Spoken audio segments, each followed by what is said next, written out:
խոսքը գնում է ոչ թե վերադարձի մասին, այլ խոսքը գնում է վերադարձի իրավունքը ֆիքսելու մասին։ Ոստը ճանապարհը մեկն է, ակտիվ դիվանագիտական աշխատանք։ Ու սա այն թեման է, որը դժվար է մերժել միջազգային հանրության կողմից։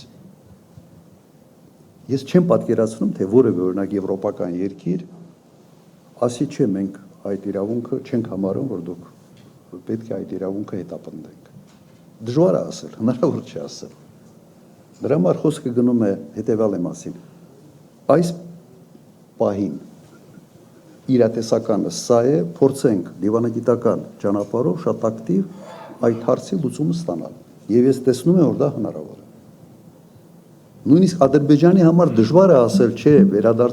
վերադարձի հարց չեն կարող քննարկել։ Իրենք փորձելով են դա կապել ադրբեջանցիների վերադարձի հետ եւ այլ,